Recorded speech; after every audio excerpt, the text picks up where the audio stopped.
But without any further ado, I shall hand over to our speaker. Dr. Lee Raye is an associate lecturer at the Open University and a fellow of the Linnean Society.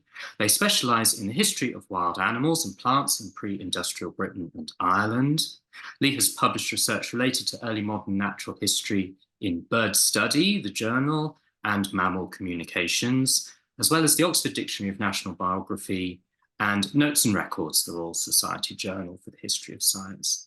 And they are also excellent value on the website formerly known as Twitter, where they post under the handle Leafy History. I can always recommend. So, over to you, Lee. Thank you very much. Thank you, Will. Thank you, Padma. And thanks everyone for coming. My goodness, I didn't expect this many people. Today, what I want to talk about is my new book, mostly the Atlas of Early Modern Wildlife. I wanted to go through with you some of the most exciting findings from it. But also, before I do that, I need to go through sort of the methodology which I used in the research project leading up to it to explain how I've come to the conclusions that I've come to. And then hopefully it will make more sense. But thanks everyone for coming. Thank you so much. Before I get started, I wanted to talk a little bit about this slide. The background image, Dorp in de Sneeuw by David Teniers in Antwerp, made in 1640. I use this for 3 reasons. First of all, of course, because I've heard that Padma loves the snowy landscapes. Not really. But also, most importantly, I've used it because I want people to remember, as we're going through the slides, this background is going to be on every one, that the period that I'm going to be talking about this evening, the early modern period, in Northwest Europe and in Britain and Ireland in particular, was a bit colder than it is today. So this is the period we're talking about was the Little Ice Age. And in that period, we had this growing season, which was 3 to 4 weeks shorter. And we had sea ice off southern England. And of course, the famous pictures of ice skating on the Thames, not just because the Thames was stagnant and not moving at all, but also because it was a little bit colder. Average temperature was 1 degree colder than the 1990s. And of course, it's getting warmer every year at the moment. So we'll see how long that lasts. And the last reason I use this slide is just in case people get a bit bored of me talking. I have put on these slides line art from the time period. So here is a white stork from Willoughby and Raye's ornithology, a species which was rare at the time and is still rare now, but who knows, might become more common in the future. Some of the animals I've put in are hidden. So if you get fed up of listening to me speak, you can press the mute button and just look for the animals on the slides. Maybe that would be interesting anyway. But anyway, Atlas of Early Modern Wildlife. This is an idea of the state of nature 250 to 500 years ago. And the sort of niche that it fits into, the research question I was trying to answer, was what nature was like back then, in order so that we had a baseline, so that when we say things have gone wrong in the late modern period over the last couple of 100 years, since the agricultural revolution and the industrial revolution and all of the big changes we've had, we have something to compare to, a solid period to compare to. But also, of course, this was not a perfect period. This was not a pristine period. We've already talked a little bit about the Little Ice Age, but there were other things happening with wildlife as well, which we'll come back to later on. But first of all, let me tell you a little bit about the methodology I used to try and establish this state of nature. So this was mainly a primary research project. It took me years. I read through over 200 sources written between 1519 and 1772. The majority of them actually were written before 1760. And there were various reasons for that, which I'll go into later. But essentially, there were over 200 of them, and they are There were a lot of local history, so chorographies, things which brought in antiquarianism and genealogy and things like that. I had some travelogues and also the species handbooks, the great species handbooks by people like Willoughby and Raye sometimes helped. But the most useful sources were sort of county or local natural histories. And when we talk about county natural histories or county histories, we tend to think of these Victorian county histories, of course. But especially in the last decade, the last quarter of the 17th century, we had an increase in the number of county natural histories.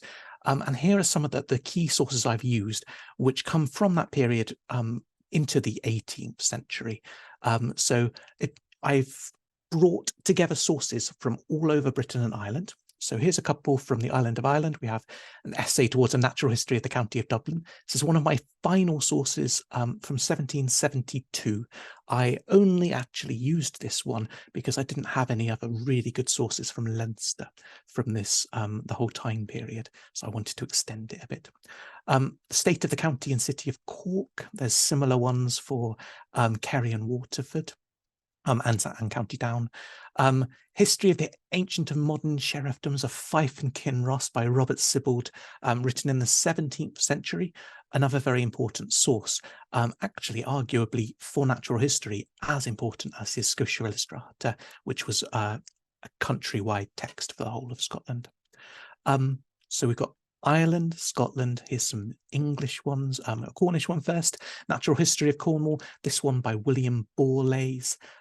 Description of Pembrokeshire in Wales by George Owen of Henlleaze. Note that it's Pembrokeshire with an N, weirdly. And A Natural History and Antiquities of Northumberland by John Wallis, and Northamptonshire by John Morton. So those are some of the sources I used. And by bringing together 200 sources, most of them not as useful as these ones, to be fair.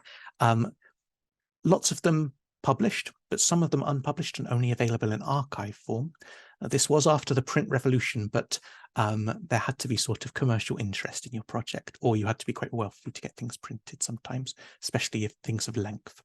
I managed to pull out 10,000 records of animals out of sources like this, all written in this time period from 1519 to 1772. And that included over 900 species in total. But for most of those species, only one or two authors will actually talk about them. What I've included in the Atlas of Early Modern Wildlife is the best 151 species. I've taken all of the records of those best recorded species and tried to establish their state in the time period. And of those over 200 sources, 42 were key sources with over 35 species. 35 species is a bit ridiculous nowadays, isn't it? I would imagine that any bird watcher just watching birds out of their window would probably see more than 35 species in a single year. But in this period, finding 35 species in one whole book was quite impressive. So it's been a labour of love. Now, the question of why have I used the early modern period? I could have written an atlas of Neolithic wildlife. I could have written an atlas of Roman wildlife. I could have written an atlas of medieval wildlife. Wouldn't that have been fun with some of the very strange medieval descriptions? There were 3 reasons that the early modern period was really quite useful, just looking for something before the last 200 years. Here's Carl Linnaeus, someone who'll be very familiar to lots of people who come to Linnean Society lectures. Carl Linnaeus, of course, systematized the nomenclature. So he popularized this system of binomial nomenclature with genus name followed by a species name. That's not to say that scientific names were not used before Linnaeus. In fact, they were. All of my sources come before Linnaeus's impact was really felt. In Britain and Ireland, his impact on scientific scholarship was not fully realized until sort of the last quarter of the 18th century, even though he was writing much earlier on in the 18th century. And we also have some names which were came before him, which look like Linnean names. So here's an example from the History of Cork. This is this text here by Charles Smith, written long before Linnaeus. So we've got 3 species listed here. Number 1, Perdix cinerea of Aldrovandi, the partridge. Now that looks a lot like a Linnean name, doesn't it? We've got a sort of genus name, a species name, and an authority. And in fact, this is identical to the name that Linnaeus gave it later on. He systematized the nomenclature. He made it so that all species had names like this, but he didn't invent all the names. But the reason that the early modern period is really good for species ID is that people in the early modern period were recognizing that species ID was problematic, that sometimes if you just give, for example, the common name for a species, the partridge, you might mean multiple species. If you were writing in Jersey, you might have meant the partridge or the red-legged partridge, maybe, if you just called it the partridge. The red-legged partridge, of course, not commonly introduced into Britain and Ireland until a little bit later on after the early modern period. Here's a couple more examples. Coturnix, a single scientific name. This is a mononomial with just a single word, the quail. And here's a really interesting one, the Rallis, or the Ortigometra, so single names, or the Crex Aristotelis, so a binomial name. And these names have an authority, Aldrovandi. This one doesn't seem to be an authority, it seems to be a part of the binomial name. And we have 2 common names, the landrail or degen. This is because people in this time period were aware that common names could be very confusing, and even scientific names could be used for multiple different species by multiple different people. So in the early modern period, one real advantage that we've got is people were starting to be aware of this and were starting to sort of try to change their books to make sure that this wouldn't be a problem. There's 2 more little bits of theory I need to go through before we can get started, referring to why I chose the early modern period. And the second one is site ID. So this is, in the early modern period, we are before the time of lovely GPS coordinates. We are before the time of the British grid reference system or the Irish grid reference system. And sadly, we're even before the time of postcodes. So it's very hard sometimes to identify the sites intended. But the early modern naturalists were again aware of this, and best practice in the time period was that they knew that sometimes 2 different places might have the same name, that names vanished over time, and that places could even move sometimes over time. And so best practice was to do something like this. This is a description, a very close description of County Cork. Again, this one's from the County Cork, and here's a map, so that if we're not sure of where a place is, with this particular source, we can just go and find it on either the map or in the description, and then we can be pretty confident about the location.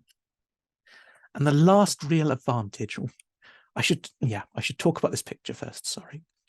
Francis Bacon, one of these figures who has been lauded with a lot of honours over the years by sort of great men of history theory. Francis Bacon really did contribute to popularizing the idea that science should not just take previous sort of the work of the ancients and adapt it. He wanted us to take data from the natural world, and once we had enough data, come to conclusions based on the evidence. So what he's talking about there is sort of an inductive style of reasoning. We're not taking something grand and trying to draw smaller conclusions from it. We're taking loads of data and drawing conclusions from that. And he was particularly fond of creating research questions or heads, which you could sort of focus your discussion into. And he was very influential on natural history. So there was lots of people identify this stream of Baconian natural history, which came after him. So this man here, Robert Boyle, he took the Baconian approach to natural history and asking research questions, and he said, wait, there is a way we can turn this to making it perfect for asking questions about the natural world. What we need to do is create a questionnaire. And here's one such questionnaire. So what is the name of the country or place? What are the chief products thereof? What plants, animals, metals, substances cast up by the sea are peculiar to that place and how ordered? What forests, woods, parks, what springs, rivers, lochs, with their various properties, whether medicinal? With what fish replenished, whether rapid or slow, etc., the rise of the rivers and their embouchures. The idea of Robert Boyle was that if we wrote down enough research questions, then we could give them to local naturalists and they could write pretty good natural histories of their areas, which tackled all the big questions because they had the questions in front of them. He suggested that these could be given to sailors and travellers, and then when they came to a new place, they could ask the locals these questions, and with just that data, they could send it back home, and people in the Royal Society, like Robert Boyle, could turn them into natural histories. Within Britain, this approach was used multiple times, within Britain and Ireland, I should say. It was also used in Ireland. Here's just one of those. Robert Sibbald, living in Edinburgh, decided that he was going to use this approach on a mass scale, which was very encouraged by Robert Boyle. And he sent out hundreds of these questionnaires around Scotland. And he sent them to physicians who had to be trained in botany and in going botanizing in order to gather their ingredients. He sent it to clergy who had university degrees and could be a little bit bored with their local patches and wanted to take part in the intellectual community of the Republic of Letters. And he sent them to the idle aristocracy and gentry who have always had sort of a stake in their local area and feel like they own it and all of its properties. And he got responses back from all over Scotland. Each of these dots is a response that he received back. So you can see he had lowland Scotland pretty well covered. He's got some from Highland Scotland and some from the islands as well. And we get more and more answers from the Highlands of Scotland as we go through time. So I managed to get lots of these sources together. And because they had that ideal approach to identifying species and identifying location and ground sourcing their data, I've been able to sort of plot on maps where species can be found. And I wanted to give you an example of a text. Here's one here. This is a fun one because this is a poetic text. In the past, I've mostly paid attention to prose texts, so natural histories, written natural histories, in prose. But what I've realized recently is that there's a lot of what we might call topographical poetry or country house poems, which actually describe species pretty well. So here's a description of Hounslow Heath in poetry, and I'll read it to you to give you a bit of a break from me going on and lecturing you. A winding vale the peaceful flood receives, and here the stream its glassy bosom heaves. The broad-spread breams and red-finned roaches here, with bright-eyed perch and spangled trout appear. Bass, gudgeon, golden carp, and silver eel, the deep recesses of the flood conceal. Fixing to bearded hooks the treacherous baits, with trembling line the patient angler waits. The springing fish divide the crystal flood, and leap at death in greedy gust of food. Clandestine nets the fleeky jack surround, prince of the finny troops that here abound.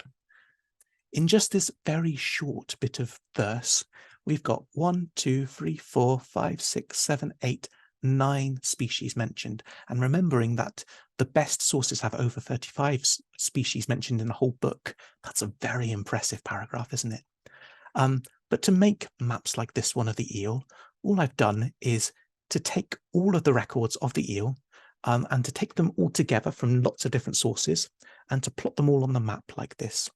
And what we find is that the eel was pretty widespread, including in the Outer Hebrides and in Orkney and Shetland and the Scilly Isles and the Isle of Man. There's lots of records from the Lake District, lots of records from the south of Scotland, all through Wales, a reasonable number through the south of England. I should appear apologize to the Twitter eel historian who I think I explained this wrong to. But anyway, it's another matter. For the rest of the lecture, you'll be pleased to hear I'm done with theory for a while, and I wanted to talk to you about some of my most exciting findings.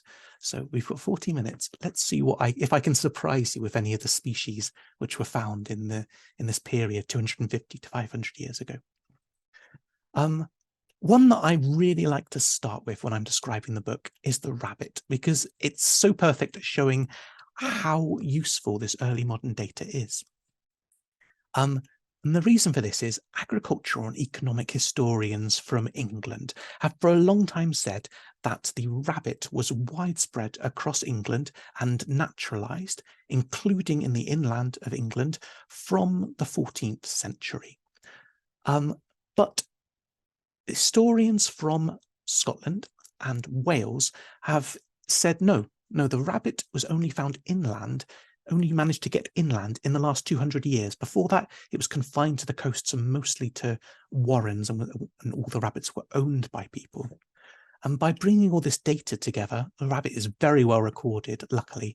I've been able to sort of resolve that, I think. It appears that both of them are right, that in England, especially the north of England and sort of the south of England, we've got very good records of the rabbit living inland and making a pest of itself and becoming naturalised. But in Wales, you see I've got so many records along the coast and on little islands, but not inland. Similar in Scotland, there's a couple of inland records, not very many, and the same with Ireland and actually the southwest of England as well.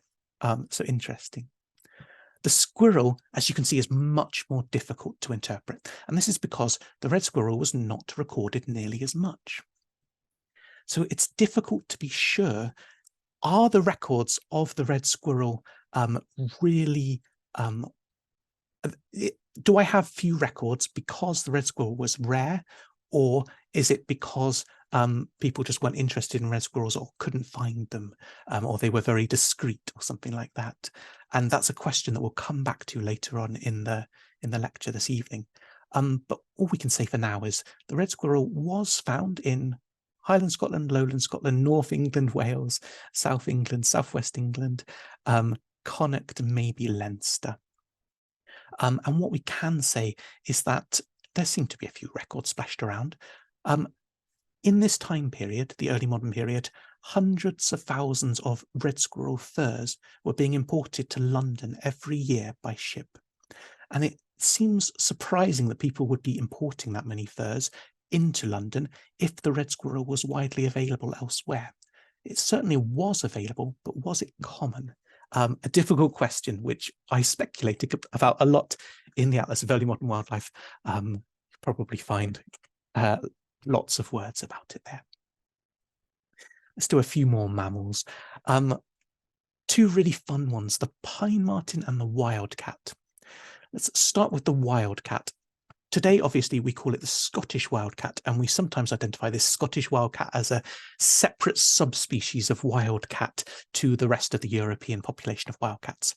In the early modern period, clearly not just a Scottish wildcat, right? We have populations not just in Highlands of Scotland, but also down through northern England, and into Wales, Erie, Pembrokeshire, and Northampton in the Midlands.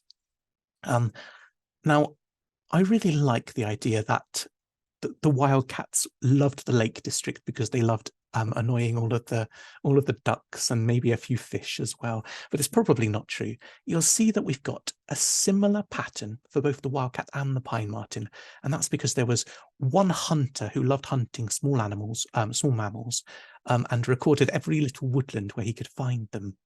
And this is adding to that problem which I described with the red squirrel. To what extent how do we separate out when someone spent loads of energy in recording just one species versus where there's no energy at all being spent recording the species? But in any case, you also will see here that there's a similar pattern, right?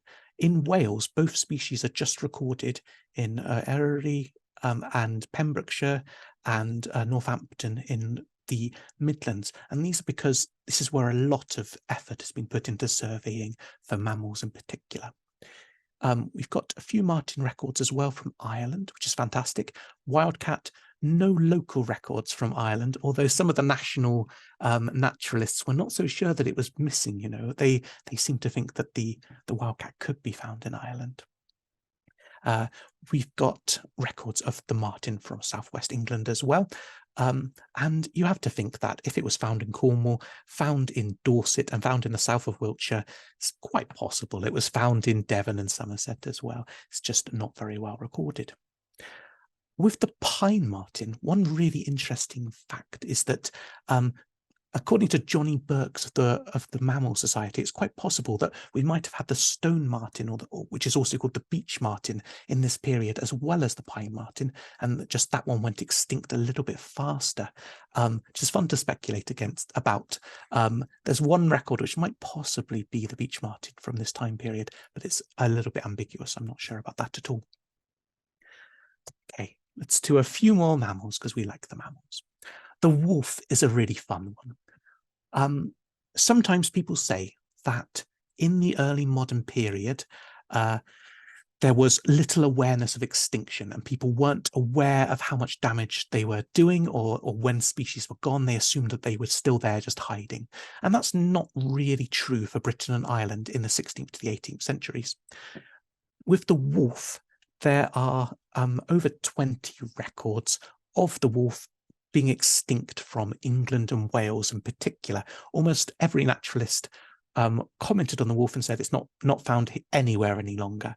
Now, a few of these naturalists give specifically, they want to hedge their bets a bit and don't say that it's definitely gone from all of England and Wales. They'll say it's gone from my area. So we've got absence records from places like Jersey here, Isle of Wight, North and South Wales, and parts of North England as well. There are records from Sutherland, from multiple authors, and from the west of Ireland. And if we look at other sources, which aren't included in the atlas because they're not reliable enough, they do seem to refer to wolves living in the east of Ireland in this time period also. I wanted to show you this because it's something quite fun, and it's something that's hard to explain.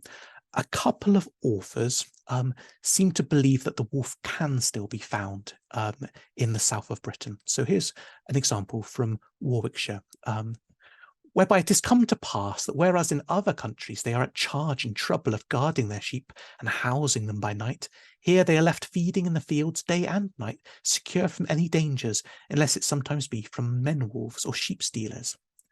Now, this first paragraph seems to suggest that wolves are extinct, but then Guy Miege, the author, has a second thought, and he adds, and yet I am credibly informed that in some places, as Warwickshire among the rest, some wolves from time to time have been discovered, but as it happens but seldom, so upon the least notice the country rises a man, as if it were against a common enemy, there being such a hue and cry after the wolf that it's hard for him to escape the posse comitatus. Now, I'm not sure quite how we should take this, but the way I'm taking it at the moment is that some authors had a bit of a nostalgia and a little bit of romance, maybe a fantasy about the wolf still being found in their local counties. And so I think that's how I'm taking them at the moment, but it's a little bit of fun. It shows that sometimes you can't always rely on the authors to be completely as objective and clear as modern naturalists might be. I should have added my slide of mermaid records as well. A few more mammals then. Here's the red deer and the roe deer. Now, people often seem to think that the red and roe deer have been doing fine in Britain forever and ever because they're very, very common at the moment, all over the place. But that was not the case, as I found in my research. 250 to 500 years ago, there were records of roe deer, free roaming roe deer, north of the central belt of Scotland and into the Outer Hebrides and in Eryri in Wales. Of red deer, there were free roaming populations in the Highlands of Scotland, down into the uplands of North England, Eryri, and across the South Wales valleys. And of course, with the red deer is also found in Ireland, And again, we've got this sort of western, mostly western distribution with a few eastern counties, which is very interesting. The crosses obviously represent where people say there's no red deer or no roe deer here. The spots, which are not in shaded areas, represent where people kept these deer captive, usually in parks. They would be imparked, they'd be kept captive, sometimes as pets, sometimes just as interesting sort of animals to look at. So we've got a cluster of roe deer on the Welsh border, some in Pembrokeshire and some on the Scottish border, and that's about it. Red deer kept far more commonly, and we've got little parks all over the place, although as you can see from the crosses, they're starting to be abandoned, they're starting to be less popular through the early modern period. Now this is really interesting because we do tend to think that they've always been common, but here we are with sort of the roe deer almost confined to the uplands of Wales and Scotland. And of course, roe deer was reintroduced in the 19th century, and that's where our populations today come from. Now, the roe deer is a really good case study for us because it's going to help me explain what I've been hinting about over the first, the last 10 minutes. And that is that sometimes when we've got a really clear case like this, it's possible for us to determine whether a species is actually absent or whether it's just poorly recorded. Now, the received wisdom on this, of course, is that the absence of evidence does not equal evidence of absence. So just because there's no evidence for something doesn't mean it didn't exist. But in some cases, that can be overturned. And the reason for this is this recorder effort problem. You remember with all of the many records of wildcats and pine martens in the Lake District, that same fact can be used here. Now with the roe deer, there are 29 records of roe deers around Britain, and none from Ireland, obviously. The 29 records shows us that this species could be recorded based on the technology and the effort that people were putting into looking for animals in the early modern period. It's not something like an oil beetle, which was there was so little interest in and was so poorly, so little effort and so little knowledge about that people never recorded it. Roe deer, 29 records, that means it can be found. Now, if the roe deer was equally widespread and common all across Britain and Ireland, what we would expect is that the records of it, those 29 records, would be more likely to come from places where people were putting in lots of effort to find it, and less likely to be recorded in places where people were putting in absolutely no effort to find it. That's statistically what it would probably look like. And I've tried to map that here. So this shows all of my top quality records by county based on how many top quality records there are in each county. So we can see that, for example, if we take lowland England, Norfolk, exceptionally well recorded. Cornwall, even better recorded. Essex, very well recorded. Devon and Dorset, quite well recorded. But Somerset, very poorly recorded. And we could go around the map like that. Now, if we turn it into regions, what we find is we can go down the map like this based on what percentage of our records come from each region. So lowland Scotland, 16% of all of the records, the best quality records, come from here. It was very well recorded indeed. Highland Scotland, 20% of our records, if we include Orkney and Shetland and the Outer Hebrides, 20% of all of the records come from this area. This is the best recorded region of Britain and Ireland in the early modern period. Ulster, 9%, it was decently recorded, but Connacht, only 2% of records come from this area. And this is because of the transplantation to Connacht. There was a sort of this movement of people, this awful stuff going on, genocide happening in the west of Ireland, where they don't have much time for recording, with the exception of the one particular recorder in County Galway, West Connacht. And we can go through like that.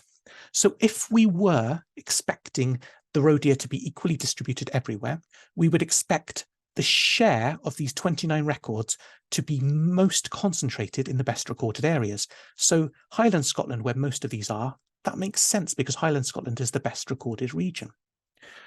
But for us to have very few records across the whole of the rest of the map and no records at all from Ireland, that's very unlikely. And if we do, we can compare what we might expect the records to be based on how much survey effort was placed into each area versus where the records actually come from. And we can statistically compare those using a multinomial goodness of fit test. And with the case of the roe deer, the chance of this happening by accident is the probability is less than 0.01, as in less than 0.1% chance that this is by chance. It's not by chance. This seems to be an actual distribution and is supported, luckily, by historical sources. Hopefully that answers some questions for some people, or maybe I just went over it too fast. Let's turn to the sea for a second. Here's one which is quite fun to speculate about, but there's not really much evidence for. The orca, the killer whale. Today, orca populations, Northern Isles has a migratory population, which we share with Northern Europe. And there is a resident population, which is with us year-round, mostly centred on sort of the Hebrides, but it comes down the west of Ireland as well, sometimes visits sort of the outside of Cornish waters. Interestingly, most of our records come from the North Sea, which is very fascinating. But even more interesting is what the records actually say. So if I read this one, we've got the grampus, or Porcus marinus major of Raye, or the Delphinus rostrosursum repando dentibus latis serratis of Artedi. Very fun multinomial names where we have more than two names in a single scientific name. This is a English text, but they're using scientific names in Latin, of course. It's usually about 18 feet long, sometimes large enough to weigh 1,000 pounds weight, so voracious that it will prey upon the porpoise itself, though of its own likeness. Now, this is a really fun record because in the modern time, we distinguish populations of orcas based on their diet quite often because they seem to eat the same thing for long periods of time, the population. The population up here sometimes eats marine mammals and seals, but often eats herring and fishes like that and follow their migration. The resident population is said to be especially fond of marine mammals and maybe even specialises in eating whales and dolphins. So this record of them eating porpoises, which comes up in other texts as well, is very interesting. Could it be that we had resident populations around more of Britain and Ireland than we have today? Could it be that nowadays we've got just the one resident pod? Did we used to have multiple resident pods? Highly speculative, definitely not enough evidence here to say much more than that, but fun to speculate it out, right? I think it is anyway. Let's turn to some birds for a bit. We've had enough mammals. The evening draws on. Here's two birds which have definitely changed their distributions. The black grouse, in the past, recorded not just in the north of Britain, but down into as far south as Cornwall, with a record of the black grouse, and Dorset and Pembrokeshire, places where you don't normally imagine black grouse living nowadays. And of course, some very interesting records from Ireland, recorded by multiple local naturalists within Ireland, not normally thought to be native to Ireland, but there are multiple sources making us wonder, is it a lost native? Was it introduced for hunting? Interesting. Capercaillie, similar thing. This time we know it was native formerly to Ireland, and we have these records from the west of Ireland, and also, of course, records from Scotland. Now, of course, the capercaillie is only found in Scotland, mostly the Scottish Highlands, and is not doing very well. But that's not even the population which we're talking about in this picture. This picture shows the native population, but native populations of both Ireland and Scotland went extinct, and the population we have now is descended from a reintroduced stock, which was reintroduced to Scotland. So it's quite sad that it might go extinct for a second time in Scotland. Hopefully it won't. Well, they're doing better now. They're being less persecuted by photographers, I think. Eagles. Very interesting, because the eagles seem to have been much more widespread in Britain and Ireland in the past than they are today. Nowadays, we think of eagles as being maybe a Scottish phenomenon, especially sort of the west of Scotland. But you can see white-tailed eagles, not just Orkney, Shetland, Outer Hebrides, Inner Hebrides, round the coasts of mainland Scotland, and then inland in the south of Scotland, through northern England, the coasts of Norfolk and Cornwall, and into Erie. We've got lots of records from the south coast of Ireland, and interestingly, lots of diamond records. The diamonds represent when I'm uncertain about a record. And in this case, I've added to this map records which just refer to eagles. And eagles might be white-tailed eagles, they might be golden eagles, they might even be ospreys. But based on the location, I think they're most likely to be white-tailed eagles. So we might have some records from sort of the north coast of Ireland as well. And similarly with the golden eagle, we find it not just in Scotland, but dotted around Ireland. We've got records from the Scottish border and down into Derby, here's the Peak District, and a question mark, a sort of disputed records from Erie seems to have been going extinct there in the time period. A couple of possible records inland there of eagles as well. Two more species which went extinct and have been reintroduced. The crane, which of course went extinct completely, not only as a breeder, which in fact it went extinct as a breeder in the early modern period. So here's the last secure record of breeding from 1603 in Pembrokeshire. But it still continued to come here as a migrant, and we have migrating flocks coming through. So we've got lots of records from islands and sort of coastlines, Cornwall, Orkney, Inner Hebrides there, County Cork, County Clare, across the north of Ulster as well. And very interestingly here, in the Fenland counties, interesting place to find a crane. I wonder if there might have been a hidden breeding population here.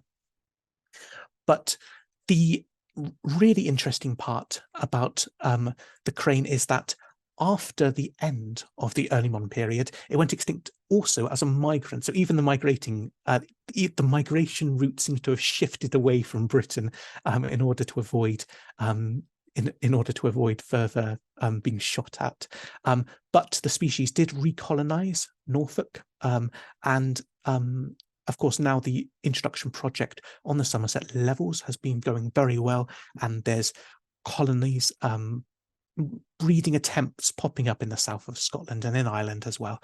So the crane seems to be well on the path back to returning, probably even stronger than it was in the early modern period. The bustard is a really fun one. The bustard did go extinct and has now been reintroduced and is breeding happily on a Salisbury Plain in the military range there. And it was recorded in Wiltshire in the early modern period. But very interestingly, the bustard was best recorded over here in the Fenland counties. What's up with that? These were counties which were known to be very wet. Now, admittedly, the places where the bustard is recorded within these counties are fields and heaths and places where maybe it could keep its feet dry. But this is meant to be a sort of dry farmland specialist, so very interesting to find it around here. It went extinct during the early modern period in the south of Scotland. So we have a couple of records of it being found here and then records of it being absent. And very strangely, we've got this record from County Cork. I'm not sure what was happening in County Cork. Maybe it was introduced for hunting, but yes, very strange record there. Now, onto the fishes, I think. The burbot is a fascinating fish. the burbot went extinct in England in the 20th century. But as you can see, 250 to 500 years ago, it was quite commonly found in the east of England. And I was very chuffed actually with this map because it corresponds quite nicely with the distribution which the burbot had in the 20th century. So seem to have that continuity. We also have a fantastic poem. This is to be read in the mouth of a burbot. We have to imagine a burbot is saying this. A burbot says, "Come, brethren of the water, and let us all assemble to treat upon this matter that makes us quake and tremble. For we shall rue it if it be true the fens be undertaken, and where we feed in fen and reed, they'll feed both beef and bacon." So a really fun poem. This is a poem which was probably a ballad, so it was actually probably sung, and it was probably written against the drainage of the fens, so that the drainage of these eastern counties, which stopped the burbot from breeding there. Now, the brethren of the water is really interesting because we've got to ask who the burbot was referring to, because at the end of the poem, the burbot calls for everyone to take up arms against these drainage people and to fight them out of the fenland counties. And you have to wonder, if someone was singing this in a tavern and a justice of the peace came up and said, "Oi, why are you inciting violence?" would they say, "No, don't worry, officer. That's just a song by a fish. It's not anything to worry about. The fish could fight you, but they would never win, would it? It's nothing to do with us." So some interesting stuff going on there. This is not my research. This is a fantastic paper. Email me and I'll send you the details. Now, a couple more fish for us to look at. The freshwater fish are very interesting. The traditional history of the compulsory freshwater fish is exceptionally interesting because it doesn't really fit with what we find when we start pulling apart the records. So, according to the traditional narrative, after the end of the last glacial period, the rivers of Britain and Ireland started thawing and they became suitable for fish to live in them. And this especially includes fish which aren't so keen on icy temperatures. Some of the fish could have survived and probably did survive in waters through the glacial period, but most of them did not. Luckily, for a couple of thousand years after the glacial period, when the rivers were thawing, England remained tied to the continent of Europe via a land bridge in the east of England. And there were rivers running along this land bridge, so fishes could recolonize. Now, they weren't needed by fishes like the salmon and trout because they're migratory. They can come in from the sea at any angle. They could come and colonize easily. But these compulsory freshwater fishes like the pike that can't tolerate salt water, they had to have come back along the land bridge. That's probably how they got in. Now, the traditional narrative is that once these fish got to England, they probably managed to colonize the east of England and the south of England. But they couldn't have got much further, according to traditional histories, because those rivers aren't really connected to the rivers, especially in Scotland, but also in Wales and maybe the southwest. And heaven forbid anyone suggest that a freshwater compulsory fish could have got to Ireland, because the land bridge between Britain and Ireland is traditionally thought to have been lost way before fish could have crossed, before this land bridge reopened. Now, that led to lots of fish historians suggesting that fishes are only native, compulsory freshwater fishes are only native to south and east of England, and that they've been reintroduced.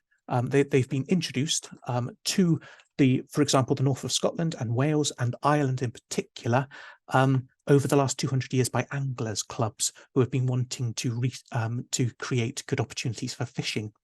But that doesn't exactly match what I'm finding from the early modern period. Now, if that was true, I should expect a distribution which almost matched that of the Burbot, only east of England, maybe some of South England. That's not what we find. You can see that the pike here was found all the way west up to Cornwall, where it was not found, all the way west into Wales, although not maybe the west of Wales. Maybe it was, maybe it wasn't. All the way north, well into Scotland, past the central belt, and indeed also it was found in the north of Scotland. And in Ireland too, it was very well distributed 250 to 500 years ago across the island of Ireland, in Ulster, Connacht, most of Connacht, although not perhaps the west of Connacht, and Munster and Leinster. The pike was well recorded. This suggests that maybe that the pike must have got there earlier. It was either, maybe it was a medieval introduction, maybe it was an earlier introduction, or maybe it was a natural colonization, and we have to start treating seriously ideas like the eggs of fishes managing to pass through the bellies of seabirds unharmed, or fishes swimming across floodplains and getting into other rivers where they're not supposed to have been able to get into. But we might need to start thinking about an explanation like that for our compulsory freshwater fishes. Now, the opposite is true of the carp. Two carp found in Britain and Ireland during the early modern period, crucian carp and common carp. Both of them thought to have been introduced in the medieval period, and interestingly, neither of them seem to have got very far by the early modern period. The carp seem to have been pretty well confined to the south of Britain, so the southwest, the south, and the Midlands, maybe in Cheshire as well. You see, I've got a couple of dots here. These are fish pond animals. They weren't naturalized in the local rivers. They were just being kept in fish ponds. And the same here, we've got fish pond locations, and then across sort of the south, County Cork, County Kerry, County Waterford. That's not County Kerry. I'm not sure what I'm talking about. County Kerry, County Cork, maybe. So the carp had not got very far at all, which is a real contrast to the pike. I think more research could be done on the fishes. Perhaps. Very interestingly, let's talk about one of the marine fishes. We could talk for a long time about them, but the herring. Herring, very important industry in the early modern period, and you can see it was recorded almost everywhere around the coasts of Britain and Ireland. Not many records from the northwest of England, but they weren't especially interested in sort of sea life, the naturalists there, compared to in other places. Now, herring stocks and herring fisheries are a bit unreliable. They notoriously break down every few years and they shift. So you might have a good herring stock one year off Aberdeen, and then the next year it's moved off Edinburgh or whatever. I'm not a fisheries scientist, as you can tell, but that's how I understand it. People were very concerned about this because the herring was very big business in the early modern period. So we get text like this, which in essence sounds a lot like what we would call a fisheries management plan. Let me read you a little excerpt from it. We have, fifthly, trail nets with narrow meshes are great engines for the destruction not only of the profitable herring, which is allowable, but of the cobs and young fry, which are of little value, to which may be added the common practice in most places of taking up the cobs in sieves and using them as food, when hundreds of them are scarce equal in value to one full-grown herring. These practices, therefore, should be reformed as much as possible, and the nets wherein the fish are drawn should have their meshes an inch square, that in taking the larger fish, the fry may escape. Now, this is a minimum net mesh size for fishing for herring. This is exactly what we would find in a modern fisheries management plan, and to add to this, they also talk about closed season, which is another thing which we'd really commonly see in fisheries management plans. So people were taking quite a modern approach to really looking after fishes, and that's something which I might be able to, I'm interested in exploring further if anyone has any extra sources from the early modern period. Let's look at a couple more fishes. The tuna, of course, a fish which has been absent from around Britain and Ireland for a long time, but has recently begun to recolonize quite nicely. Most of the records of tuna come from Cornwall. You wouldn't know it from the local records, but there's lots of county records from Cornwall. There are some records from Devon, and then from Ayrshire, the Firth of Tay, Firth of Forth, and into County Galway as well. So very interesting that we've got records of tuna from this far back, suggesting that there has been a long history of them being found. And again, the sturgeon, very interestingly. Nowadays, when a full-grown sturgeon is found in a river, that is quite often makes the local newspaper, and people will take all sorts of spooky pictures of them, right? Now, in the early modern period, sturgeon were always recorded as being rare, but you have to put that in context. I only have over 10,000 records of fishes. That sounds like a lot, but think of how many anglers are out searching for fish right now. Well, not right now, but on a nicer, during the daytime, on a nicer day than this, on the rivers. There are lots and lots more people nowadays, and yet sturgeon are quite rare. And not only that, if you look at the map, I've tried to draw conservatively, so I've only shaded full counties, like Norfolk here, where I've got evidence of the sturgeon entering inland river systems. So the sturgeon were going up rivers in Norfolk and in Lincolnshire and in Cheshire. So we're starting to see sturgeon sort of exploring around the place. Very interesting record here, far inland, in Munster. But anyway, yes, there were very, very interesting records. Of course, the fascinating thing about sturgeon is that we're not just talking about the European sturgeon, which is still sometimes found today. Based on museum specimens, it appears that the Atlantic sturgeon, which is now much more, which is now the American sturgeon, was also visiting Britain and presumably Ireland in this time period. Again, not my research. That's another paper which I can send if people want. But yeah, fascinating sturgeon.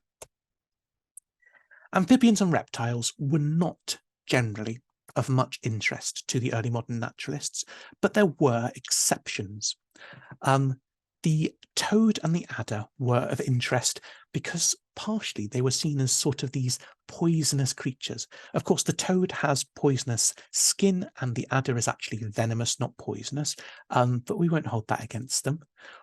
What you'll notice is that both species are absent from mainland Ireland and present in mainland Britain, just like today.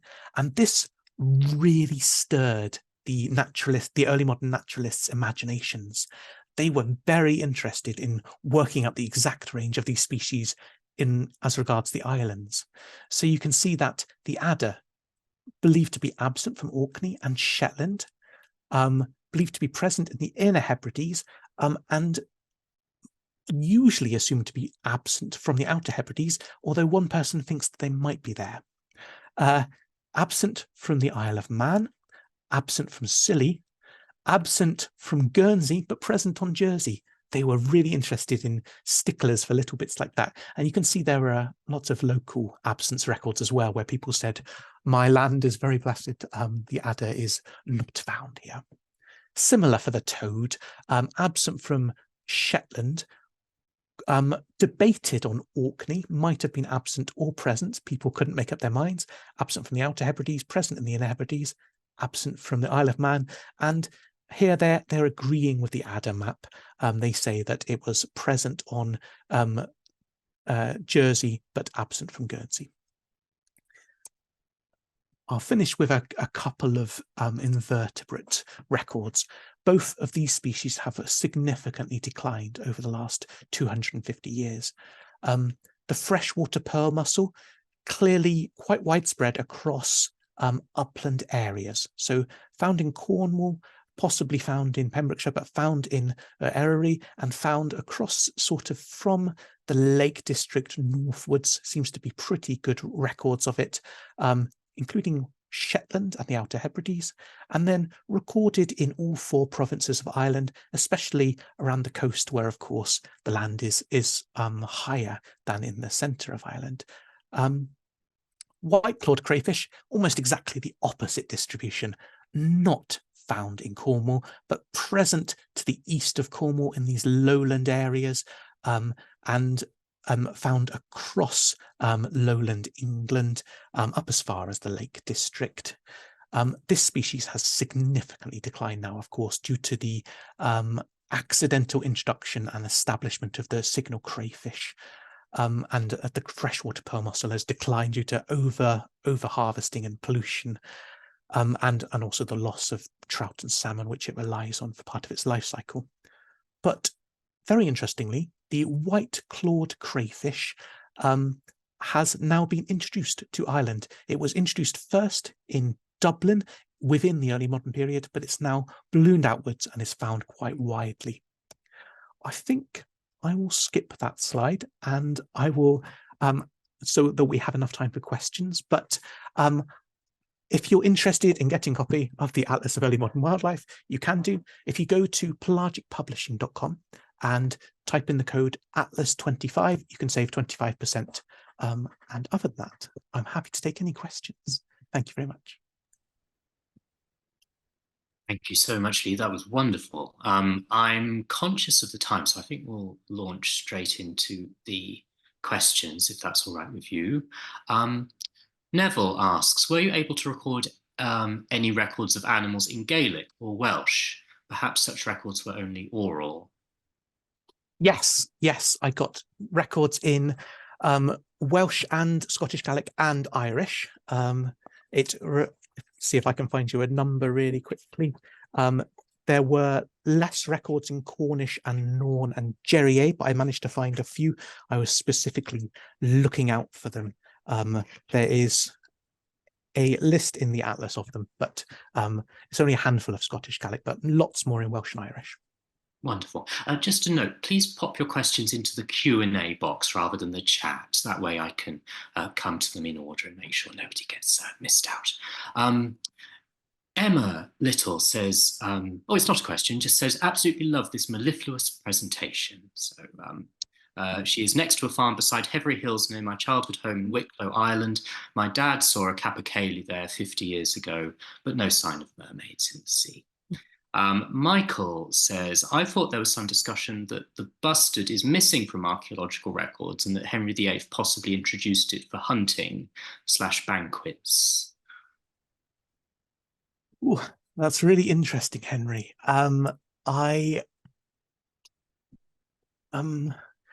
to remember, it's been a long time since I looked at the bustard. You've blindsided me. I'd have to look that up. I can't remember. Get back to me. Let's talk about it on Twitter. Ray Heaton has quite a long comment here. Do we have good information on where introduced animals came from? For example, roe deer, red squirrels, etc. And then he elaborates, I'm interested to know if they were introduced from remnant UK Irish populations or from the continent. There are stories that all red squirrels were from continental reintroductions, although there must have been some in Scotland at that time. So yes, what information do we have about how animals were introduced? It's different for all of the species. It's a little bit outside my period. We're talking about modern reintroductions. They're not early modern sort of restocking. So you'd have to consult the relevant literature, but it will be different for each species. So you'd probably have to look up the red squirrel and the capercaillie separately. Michael has a couple of questions. The first of which is, which toad species was being mapped? The records seem to be of the common toad. I was looking out for records of the natterjack toad. I love this idea that it might have been the walking toad. But as far as I can tell, it's just the common toad. It's not being recorded in areas which are especially well known for natterjacks, I don't think. He also asks if you could clarify the difference on your maps between the solid black circle present and the grey areas present in county. What's the difference there? Yes. So the reason I've done that is partially because I get two different types of data. So sometimes I get county records. People will say this animal is found in Cornwall, and it would be wrong, I think, to just put a dot somewhere in Cornwall. It's better to shade the whole of Cornwall. And the second reason is that I wanted to show where there's clusters of records. So local site records always create county records, but county records don't necessarily tell us where in the county it was found. So that's why I've done it like that. Lots of lovely comments saying, thank you for a brilliant presentation, wonderful, engaging. I will order your book immediately, Louise says. So I think they consider that a success. Two attendees asked how long the research process took. Mark says it must have taken a decade, and Kat asks how long did the research take? A long time. I found it on Twitter once because I started talking about it when I first started doing the work, and I think it was I think it's been at least 6 years. It might have been a bit longer. I'll have to go back and check the thread, but yeah, many years. Oh gosh, the questions are really mounting up. I'm very happy to stay on for another 5 minutes, Lee, if you are. Yeah. Michael asks sort of related questions, I suppose, about the usefulness of old ballads as sources of wildlife. And he also asks later about political cartoons having references to wildlife. How useful are these sources in your sorts of research? To be honest, I didn't use ballads as much as I'd like to. I've come across more as I've been finishing, like that example for the Burbot. I did try searching ballads databases and things like that, and I haven't come across that many records, unfortunately. But there is that country house poetry and the topographical poetry from Georgian poets of the 18th century is very useful indeed, and I think there's more to be said about that in the future.